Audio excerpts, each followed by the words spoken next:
Suspense. And the producer of radio's outstanding theater of thrills, the master of mystery and adventure, William N. Robeson.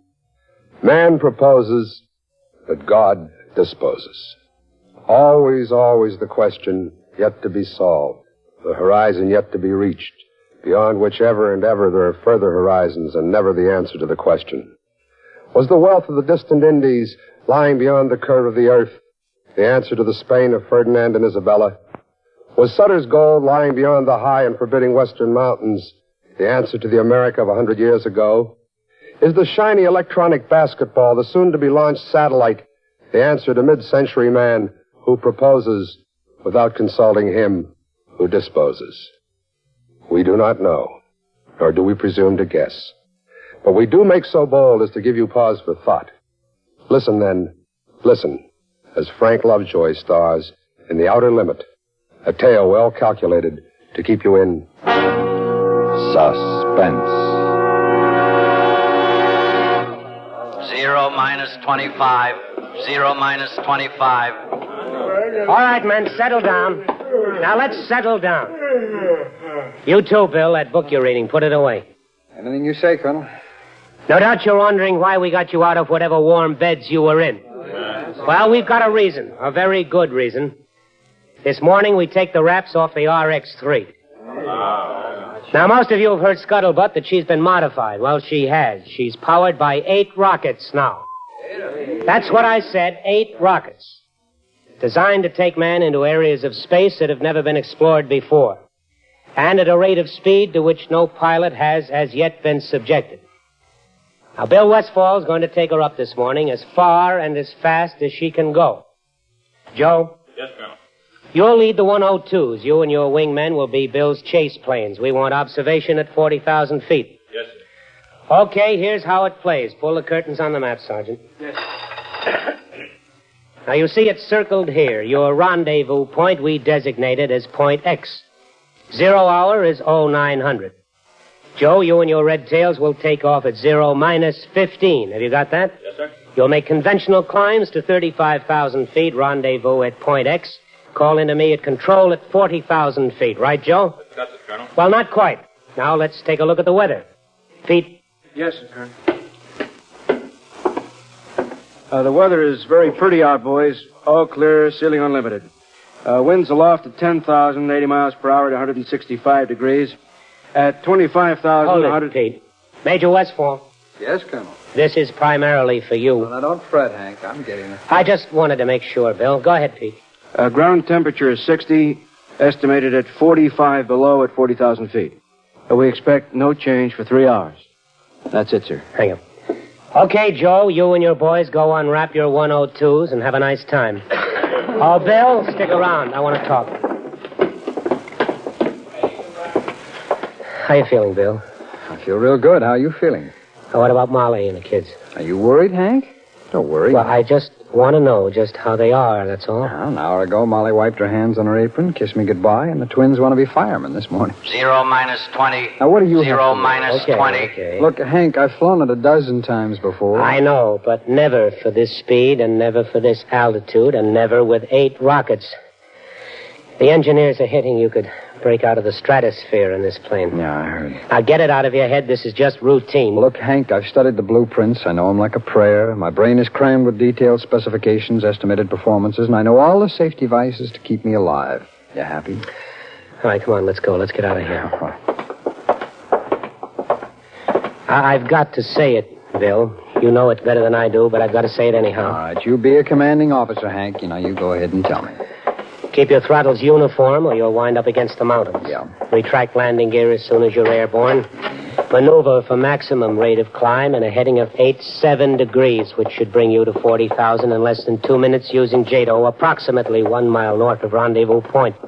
From there on, you'll be on rockets. 0 minus 17. Well, go 0 ahead. minus You're 17. doing fine. Oh, Bill, come on outside. Let's go to the hangar. Bill. Yeah. You've got 10 minutes of rocket fuel. Now get rid of those JATO bottles before you fire the rockets. Fire only one rocket at a time. No. No, Hank, you did just fine. I'm going to fly that baby higher and faster than anybody ever did before, just like you said. I'm going to take it up and bring it back. And then you come home and have dinner with me, huh? Yeah, sure, I'd like to. There she is, Bill. Yeah. She's real pretty, isn't she? I'll be listening in at control. I won't bother you until you're airborne. It'll be between you and the tower until then. See you later.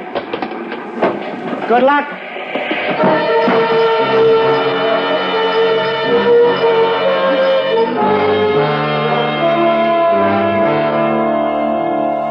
Zero minus 3. 0 minus 3. Good morning, Colonel. Oh, Mr. Hargrove, you'll be here at control with me? If it's all right with you, Colonel. Well, I wouldn't have it any other way. You checked the communications equipment, Sergeant? Yes, sir. And Major Westfall has been assigned a special radio frequency of 3970. Good. You'll take good care of it, Sergeant. We don't want it to poop out or anything like that, do we, Sergeant? Oh, yes, sir. Well, no, sir. Hargrove, I've got a thing on my mind. That boy in the plane you geniuses designed, he's my best boy. It's our best plane, Colonel. It better be. Well, now it's your turn. What have you got on your mind? Everything's in proper order, Colonel. The electronic brain, the recording equipment, the television cameras in the cockpit, everything. Every known scientific device, even some unknown. They've been... We're talking about a man. That's all I really want to get back out of this. What about the man? There may be one difficulty. Well, tell me about it. I'd like to know. The takeoff, with all that load, the jets, the rockets, all at maximum fuel capacity. It's never been tested that way before. Go on, Mr. Hargrove. It's just that Major Westfall has only 10,000 feet to get his ship airborne. If he accelerates from 0 to 300 knots in 10,000 feet, he should be airborne in less than 7 seconds. 7 seconds. That makes it 0 plus G. Yes, Colonel. Beyond 0 plus G, beyond that we don't know. We just don't know. Oh, thank you. Thank you for everything, Mr. Hargrove. Sergeant, flip your switch on Major Westfall. I hear he's got a swell program. Flip them all, Sergeant. Yes, sir. From RX-3, any change in weather? RX-3 from tower, barometer reading 29.7. Set your altimeter accordingly. Roger. Wind 15 miles from south. 0 minus 130. 0 minus 130. 7, got it. Control from RX-3, over. Control to RX-3. Go ahead. Control to RX-3. This is just for you, Hank. Cabin pressure, okay. Oxygen pressure, okay. Hydraulic flight control, okay. Fuel pressure safety lock. All right. Get off the dime, kid. Take a mill. 0 minus 1. 0 minus 1. Crew Chief from RX-3, over. Go ahead, RX-3. I am ready to fire. Hold it. Okay. All set to fire. Clear? Clear. Starting starboard jet. Starting port jet. 0 minus 30 seconds. RX-3 from tower. Come in, tower. Western Airlines Flight 303 reported over San Jose southbound. Navy interceptor on home leg in San Diego. United Airlines eastbound 4010 at 18,000 over Salt Lake City. No other aircraft aloft in the area. 0 minus Roger. 11. Tower 10. from RX-3. 9. Ready for takeoff. 8. RX-3 from tower. 7. Clear to take off 6. on runway 27. 5. Good luck. 4. 3. 2. 1. 0. B. C. D. E. F. They'll lift it. Made it. They'll made it, Mr. Hargrove. K.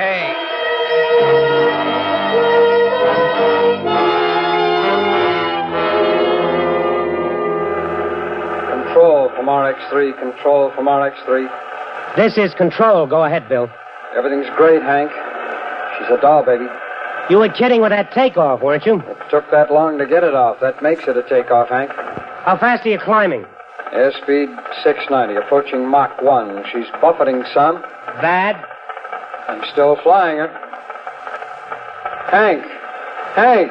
Yes, Bill. I just went through Mach 1. Speed of sound, straight up. She shake bad. Not a shudder. Wasp waist is a big help. She's a doll baby, Hank, a living doll baby. How do you feel? I like it here.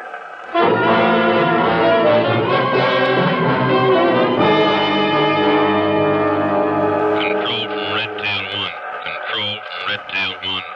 Go ahead, Redtail. RX-3 over rendezvous point at 50,000. He's ready turn, Colonel. On schedule, Joe? On schedule.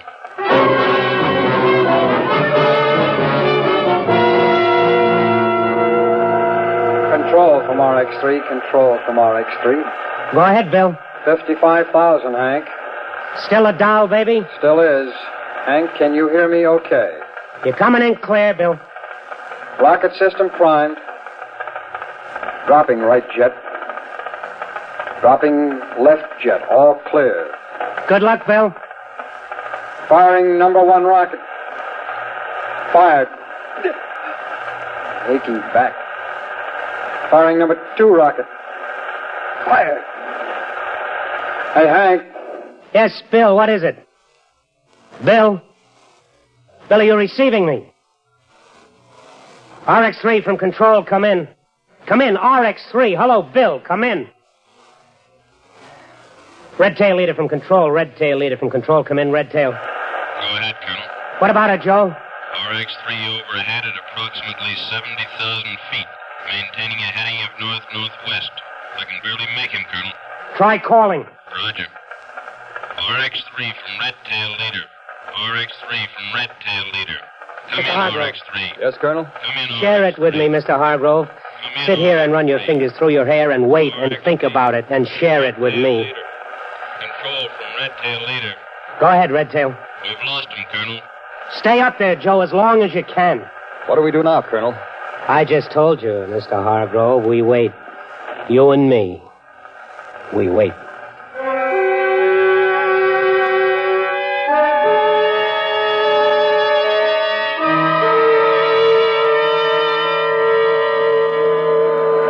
We've lost him, Colonel. You haven't lost me, Joe. I can hear you. Stay up there, Joe, as long as you can. Hello? Hello, Joe. I will try another frequency.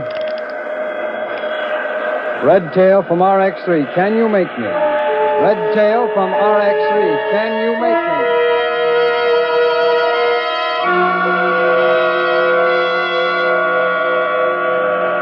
I still can't get you, Joe. I will keep sending. Firing number 7 rocket. Fired. Firing number 8 rocket. Fired. Oh, brother!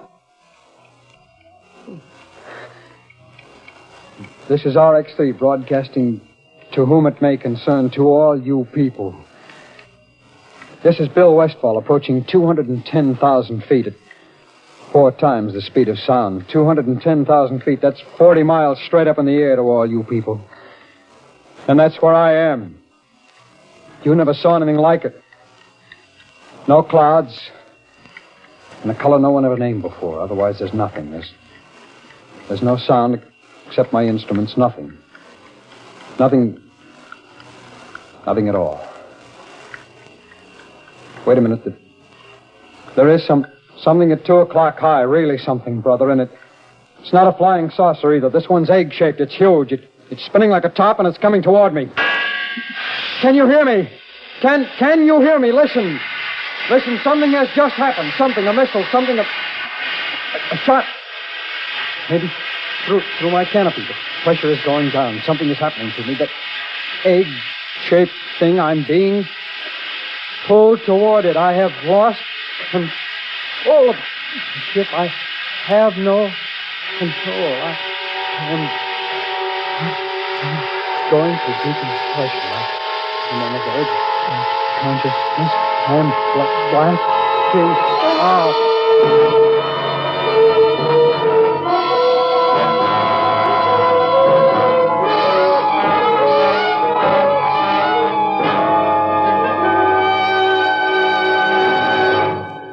In a moment, we continue with Suspense. Every Sunday, right triumphs over wrong dramatically in Indictment, the unusual dramatic series that is based on stories of the criminal law, with authentic procedures as they are followed by the office of an assistant district attorney. For the kind of excitement that is generated when justice goes into action, hear Indictment, just a few minutes from now and every Sunday over most of these same stations. And now, We continue with The Outer Limit, starring Mr. Frank Lovejoy. A tale well calculated to keep you in suspense. We've waited a long time, Colonel. Well, we'll wait some more. But there's no point to it. May I make a suggestion, Colonel? What? Give it up. Make your report to Washington. What about you, Hargrove? To be frank with you, Colonel, in another 16 months there'll be another plane, the RX-4, and the Air Force will give us another man to fly it. Not until we're certain about this man, and we're not certain. What do you propose to do? The things that are in the manual.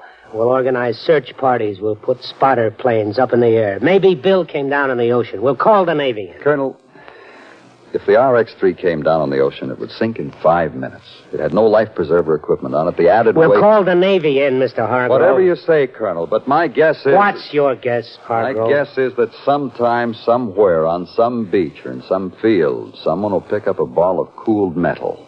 That someone will be holding what's left of the RX-3.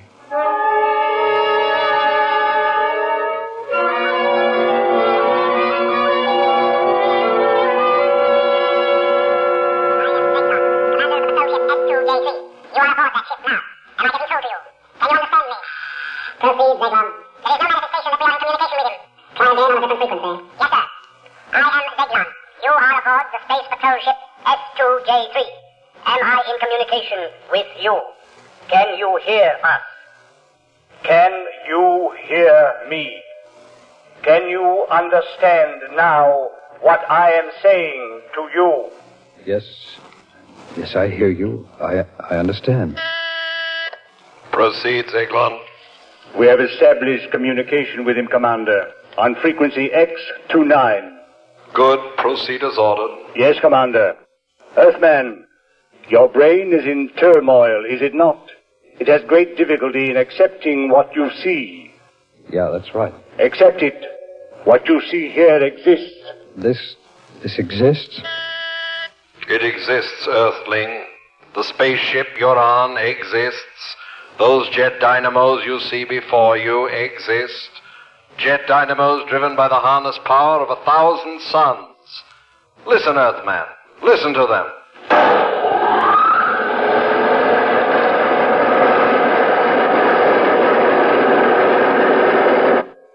Do you know what happened as you listened, Earthman? We have flung ourselves 10,000 miles into space. What do you say to that, Earthman? I don't know what to say. It is beyond the conception of your Earth brain.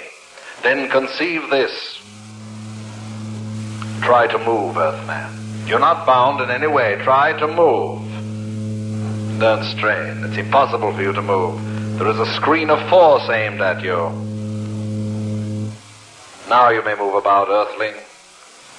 Proceed, Zeglon. Yes, Commander. Earthman, I perceive that your intellect now accepts the fact. You are aboard Space Patrol Ship S2J3. I am Captain Zeglon of the Galactic Guard. Galactic Guard? The guardian of the galaxy. The guardian of the universes. The instrument the Brotherhood of Worlds has set up in defense against such a world as yours. What puzzles you, Earthman? I can't see you. I can feel that you're here, but I can't see you. There is no necessity for you to see us. It is sufficient that we communicate with each other. But talking to you is like... Well, it's not like talking. It's as if it is all happening inside my brain. It is. That is how I'm reaching you. Not through your ears, but inside your brain. Do you remember what happened to you before you blacked out? I think so. That there was a sharp sound like a bullet hitting the canopy. It was not a bullet. It was a ray. It was necessary to stop your flight. We have so much to tell you. Well, first, tell me about my ship. Is it lost? No. It is being repaired. It will be returned to you. And you will return to Earth because you are the Earth's only hope of survival. Hope of survival? What do you mean? I will show you. What you see before you is a panorama of your own universe, far greater in scope than any Earthman has ever seen before. Observe. Observe where the line is pointing. Star 5, Galaxy C, Sector K. Is that the Earth? That dot, that speck you see revolving in the vastness, is your sun. A star whose surface is 12,000 times that of your Earth. Your Earth is not even visible here. How did you know we even existed? That was our problem. We first became aware of your planet when we found atomic dust containing strontium-90 in the upper atmosphere. We traced it to your Earth. It was that important to you? Quite. We determined that you were setting off thermonuclear explosions. That's why the Galactic Council has quarantined you. Quarantine? I don't understand. How? How are we quarantined? We have sealed off your planet from the rest of space. We have surrounded it with a force screen. When that screen has accumulated enough particles of atomic dust, your Earth will explode. Listen to me, Earthman. Listen. We have had our own wars, wars that almost destroyed our civilization. Now we have outlawed war throughout space, and we have outlawed your world. If there is another thermonuclear explosion, you will destroy yourselves. Take this back to your planet. Warn them, Earthman. Release him, Zaglon. Yes, Commander. Earthman, you will open that door. There is your ship. Get into it, Earthling.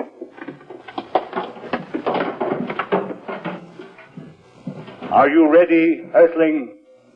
Yes, I'm ready. You will be propelled into space.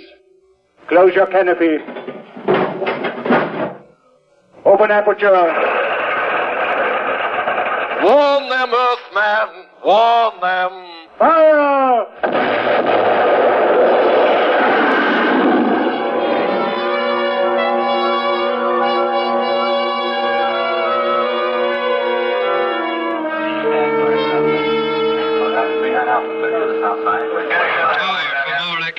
Tower from RX3. Come in, Tower. Come in, Tower. Tower, the funny man. Are you loaded, kid? How did you get in on this frequency? Listen, this is RX3. RX3 coming in for landing. Give me landing instructions.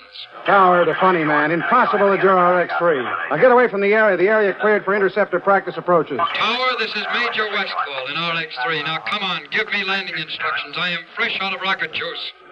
Yeah, okay, Major. In just a minute. Tower to all aircraft in the base area. Tower to all aircraft in the base area. We have an emergency. All aircraft hold present altitude and proceed on a course of 180 degrees until advised. Radio silence will be maintained until the emergency is over. Okay, RX-3, go ahead. I approximate my position 20 miles north of field at 10,000. Estimate 6 minutes to land. RX-3 from Tower. You are cleared to land. Runway 9. Wind east-southeast 15. Roger. Coming down.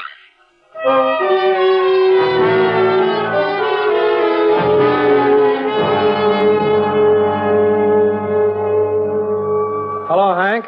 Give me a hand. Bill! Bill, what? Just help me off this plane, will you? Yeah. Bill, what happened? Hank, now listen, you won't believe it, but you've got to. Before I tell you anything, you've got to promise to believe me. You've got to. Look, what did you run No, before anything, Hank. Now promise me. We better have you looked over, kid. No, I'll be all right. Now, just listen to me, Hank. Hank, they said the Earth would explode. They said it was the end for us. They said that? No, come on, let's get over to my office. You don't believe it. Read it like an order, Bill. My office. What they are you talking about? Hank, I chased me a spaceship, and I caught it, or rather, it caught me. I was cruising nicely, about 200,000 feet. That's where I spotted it. Hank. Oh, listen, kid, you don't have to. No, I've I've got to tell you. They said I had to tell you. Well, don't you understand, Hank? I saw this thing. I saw it coming at me. I thought it was going to be the biggest smash, and it wasn't. I came to. Inside their ship, Hank, I need a drink, an awful tall drink. Well, that can wait, too. I want Major Donaldson to look at you. A psychiatrist? Well, what for? To test my jerks? Yes, something like that.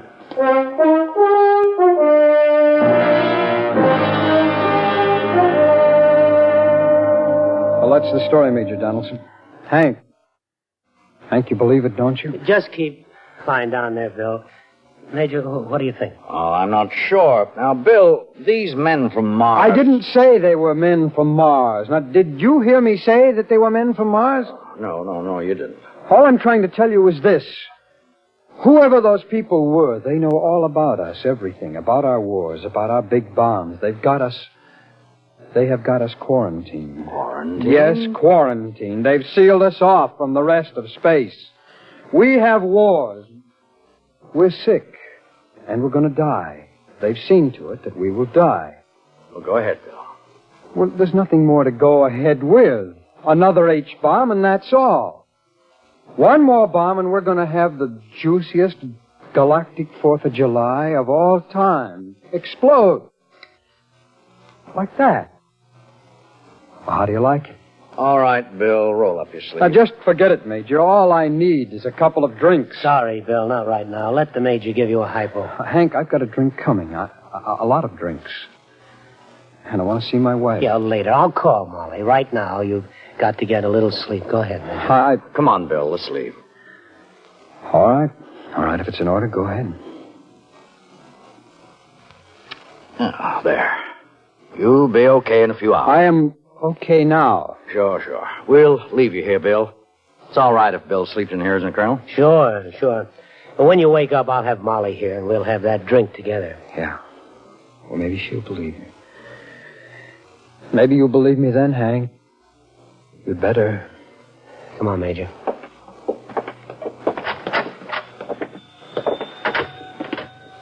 He'll be okay by himself, Major. Well, he's been under a strain, but he'll sleep for quite a spell. I see. Well, we better get some sleep, too. Right. And don't worry, Colonel. He's a strong boy. Best nerves I've seen in a long time. I'd say things will be all right. Delusions like Bill's latched onto, well, delusions like this. Major. Yes, Colonel. Major, when you make your charts out for Bill and diagnose him and treat him and do all the things that you have to, when you do that, Major, consider this. Yeah? How did he keep that plane in the air for 10 hours?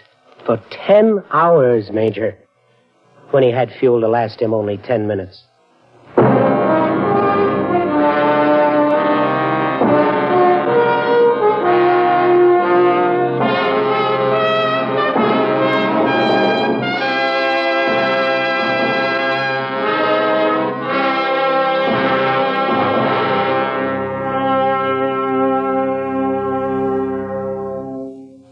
Suspense, in which Mr. Frank Lovejoy starred in William N. Robeson's production of The Outer Limit by Graham Dorr.